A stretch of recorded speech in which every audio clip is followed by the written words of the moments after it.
Alright, guys, back. Excitement's back in there. You asked me why. Good afternoon, Sat Sri Akal, Namaskar. This is a Saturday. It's been a week since Biden stepped down and Kamala Harris stepped in. Besides some snide comments about whether she'll be controlled by the whites, etc., I forgive her. Because Browns really can't talk about in such a derogatory way about somebody who might just become the president of the United States and the most powerful woman there is, right? Think about it before making comments like that, right? And little do you know about American politics, right? Uh, well, the excitement is that since, let's just say this, right? There's a parallel between what's happened with Kamala Harris and what happened with Rahul Gandhi. Rahul Gandhi essentially resuscitated himself and the Congress party in the past election. Then you show the results. The BJP is no longer in complete power of the parliament. Similarly, Kamala Harris really came back. Now it's like a dead heat, right? There was a 6-point differential, 7-point differential between Trump and Biden. And all of a sudden, it's a dead heat. It's a 1 point. Even Wall Street says 2 points, which is a margin of error. Siena says 1 point, margin of error. Right? She's out there, folks. She's out there. And man, what energy. I mean, I'll tell you what kind of energy. But before that, let me just say what we had some of our commentators saying, right? Chidanand Rajagatta, Lotus fights to be POTUS. He says the battle of America's soul will be fought between Kamala Harris, who represents a changing country, and Donald Trump, who pushes a quasi-isolationist agenda. He says, so domestically, the battle for the soul of America that Biden often spoke about has now truly been joined. On the one side stands an old white misogynist speaking in racist undertones who promises to make America great once again with quasi-isolationist agenda while making it great in the 4 years he was in office. And this is like very similar parallels between the Republican Party, misogynist, BJP Party, Manuwad, very similar, right? And do remember Kamala Harris, of all the people, called Rahul Gandhi some weeks back, right, when he became the leader of the opposition, right? She called him, right? On the other hand, the other side will likely be a candidate far from perfect, but more representative of a socially and demographically changing America that will want to remain agreeably engaged with the world. It will be a compelling, tense, and possibly brutal few weeks ahead. So strap on your seatbelts. It's going to be a wild ride till Election Day on November 5th and perhaps even after. The pilot in the cockpit has passed out, and the co-pilot and a pilot who has cashiered in 2020 will be making a grab for the control. So it's amazing. It's a district attorney, prosecutor against a felon, right? It's so simple. Not only that, what was working against Biden, which is the A factor, now comes out in Trump, because you see the last week, the energy levels of Kamala Harris jumping from one place to the other. And tell you some of the other details that I've got, right, which you guys may have missed. The pilot in the cockpit has passed out, and co-pilot and pilot who has cashiered into will be making a grab for the controls. There's no telling who will land the plane, how and in what condition. Okay. And what does Shane Goldamasher write? He says, the promise and risk the Democratic holds in turning to Kamala Harris. True enough, right? Then you basically, let me tell you the excitement that's out there in America and probably the world, because the world was waiting with a bated breath, right? And then let me just really join the dots of why, if people ask why Modi now to Russia, right? To meet Putin, hug him. Just as he lands, Putin shows him the way, brutally launches a missile attack against a school in Ukraine, sends a message. This kind of grates all the way in America, and that was his reason, basically, right?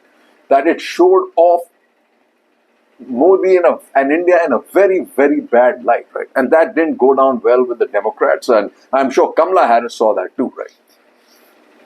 Kamala Harris, on her own terms, doesn't know very much about North India and North Indians, but she's been to Chennai many, many times. So bring it out there, right? Chennai is out there right now, right? If we remember when she was being sworn in as the vice president, there was all her, whatever they call them, from Tamil Nadu, a line of them out there, people which was invited by Biden, right? Amazing, right? But see this, right? Endorsements. She's got Obama finally. She's got Chuck Schumer. She's got Halim Jeffries, and she's locked in the nomination basically. So it's just basically now the Democratic convention is just what would I say? There's going to be no surprises there, right? But look at the Zoom. This is what I'll tell you, right? The Zoom calls and what it's done. Firstly, she picked up 81 million in the first 24 hours, right? And I believe now she's up to 200 odd million, and that's a record, right? But this is another record that I've heard on MSNBC. On last Sunday night, right, there was a Zoom call for black women, which almost broke the record. Record apparently for Zoom calls is 45,000. 44,000 black women joined it, right? And they raised 1.5 million. Okay. Not to be outdone, folks, not to be outdone. The white women had a very similar one for Kamala Harris 2 days, 3 days later. Now, it blew the record of Zoom calls totally out of the water. It's established 160,000 white women joined this. And guess how much they raised? $8.5 million. Not to be left behind, folks. There was black men, 20,000 joined in another Zoom call and raked in 1.3 million. Not to be left behind, Asian aunties. 100,000 joined in, 10,000 joined in, and raised $250,000. The excitement is palpable. The Democratic Party has come and aligned itself fully behind Kamala Harris. On the other side, Trump has a problem. Trump thought he was absolutely shoo-in. So he picked a Vice President Vance, who was another MAGA fellow. So instead of picking up like Mark Rubero, who would have pulled in a lot of other votes, he's got another MAGA, right? And which is going to disappoint a lot of the people who are now who swing, right? And Kamala Harris comes out reproductive rights, and that's important. And Vance's comment on reproductive rights is just insanely misogynist, right? If anybody's heard it, right? Now, Kamala Harris now has the luxury to pick a vice president from some really credibly well-suited people who can actually add as a ballast to her sail, right? You have Senator Mark Kelly from Arizona, very popular, important state. Jay Shapiro from the governor of Pennsylvania, right? Another swing state. Ray Cooper from North Carolina. These are the three people apparently out there on top, and she has some other more important, she's got some other, 12 in the running, but eventually they're saying that these three are the ones who are going to probably make it. So when Seema Sirohi writes, DC back to its old India ways, I'd like to tell Seema this, I'm sorry, but India is back to its old ways. And when she says it didn't escape Delhi's notice that Anthony Blinken and former acting Deputy Secretary Victoria Nuland welcomed Pakistani Army Chief to the State Department, it also didn't go unnoticed the way Modi was hugging Putin. It didn't go, let's just grow up, right? America and its geostrategic thought process and its strategic bent. I tell you, there's so many Americans in DEF CON. They know India way better than we know Americans. We just come up with a begging bowl all the time, with a kind of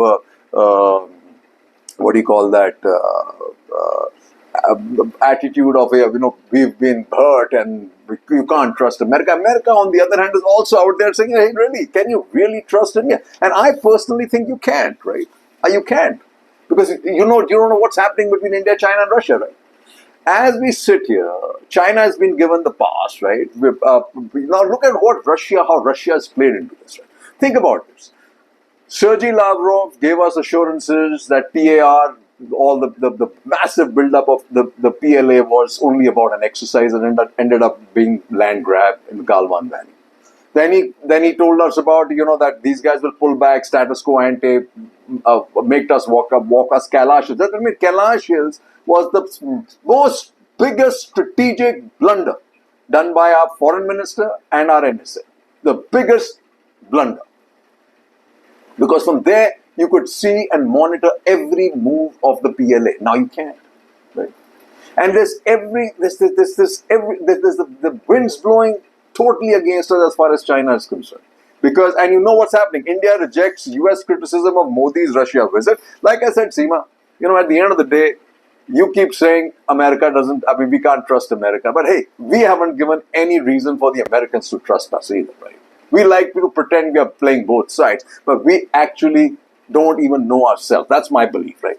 And somebody else says, special relationship, the broad national consensus of Israel and the US is slowly breaking up. That's an important point. And if she wins, Kamala Harris, Netanyahu is in trouble, because the only reason he survived so long is because Biden had a special, and this is one of the reasons that there were so many left-leaning Democrats who were not going to be on his side, right? And they're not all back in Kamala's side. The welcome Mr. Netanyahu received at Congress shows that he has support of the elites, but the protests on the streets and the dissenting voices even among lawmakers suggest that the national consensus on Israel is eroding in the US, and eroding very fast. And Bay of Bengal, a new push in the Bay of Bengal, Harsh Pant and Suhani both. Is this going to work? Push in the Bay of Bengal, Southeast Asia, ASEAN, everybody visiting ASEAN, BIMSTEC.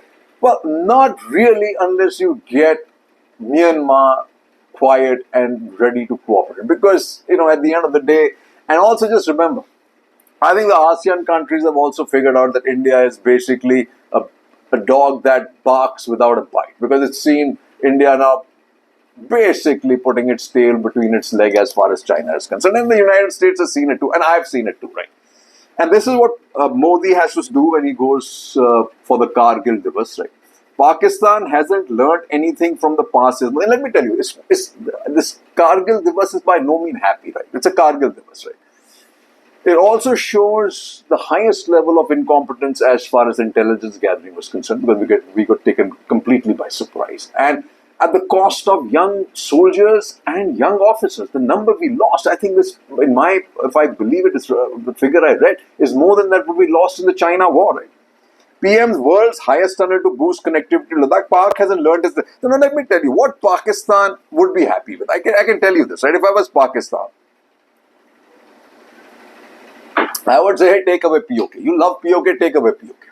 But let us, and China is working along those lines. We already have Gilgit and Baltistan, so that's important for critical minerals and all that stuff. The next is water from the Indus, so let's give us Ladakh in that area, right? And that's what's up to the 1956 proposal that was given by Chau En-lai, which Jawaharlal Nehru rejected. Okay, bye guys. We are making, like I said, the grounds for China. Jaishankar, Chinese counterpart, looked to stabilize and rebuild ties. Jaishankar, Chinese foreign minister, discussed de-escalation. What is de-escalation, Jaishankar? Where is this status quo ante, right? Where is our punch? What are you doing with our army? I don't understand this, right? Jaishankar pushes for urgency in resolving standoff at LAC. In meeting with Wang, Jaishankar stressed the significance of India and China as key economies of the world. Both ministers called for stronger guidance to officials to complete LAC. Most important economies. I don't think China thinks so. It just lets us believe, okay, you think you're the greatest, largest economy, important economy, right? At the end of the day, not so much at 3 billion at the lowest end of per capita income. EAM, Wang agreed on strong guidance to end LAC impasse. What about status quo? It's the weakest foreign minister I've seen, right? Well, NSA, what can you say, right? No intelligence. And what they really want to do is the case for letting China make in India. The trade-off is going to be land. And what is China going to make in India? You really think China became a manufacturing hub because it was part of the global supply chain. It's not a manufacturing hub that it supplies to the Chinese market, right? And India is never going to become that. If you get that through your mind, that it's the days of supply chain management are almost all but gone. And the United States is trying to basically create an alternative to China. Then why would it let Chinese companies why would it allow Chinese companies in India to supply to the United States, right? I mean, it's got to be the biggest dimwit attempt to get China investment, Chinese money, Chinese technology, and this is only for one or two men, right? This is not really pan-India. And for example, if you're taking, some people I believe are taking components and putting them into drones, etc., etc. I mean, have they lost their mind? Right? Chinese components in Indian defense industry? Do they know how they can be gamed and how ahead of India China is in terms of technology? And all these parts can be spoofed to fail just at the right time, right? It kind of defies imagination, unless, of course, like I said, a decision at the highest level has been made to accept the 1956 line of a proposal given by Chow and Lai, which I've heard or read somewhere, was all about settling the middle area, which has no value really, and it involves giving Tawang away. Well, that's something that's blasphemy, and giving lots parts of Ladakh away. That's blasphemy too, right? It was during Nehru's time. That's why he went to war in 1962. That's why we got shamed, obviously, because there again, there was absolute failure of leadership in military leadership as well as political leadership, right? But coming to what's happening here now, there's a lot of excitement in the United States on Kamala Harris. Don't be surprised if she pulls out a rabbit from the hat, because who she's running against, as they rightly said, is a felon. It's a prosecutor versus a felon. I mean, all the stuff she prosecuted, he's in the dock for it. And it's, again, misogyny versus forward looking, right? And, hey, it's up to the American people to decide. But as it stands now, it's a dead heat, folks. It's a dead heat. As I said, tighten your seat belts. And it's going to change the world, right? It's going to change India's relationship with the United States. So let me tell you that, right? It's also going to change many other relationships. So, wait and watch, folks. 3 cheers, Jai Hind.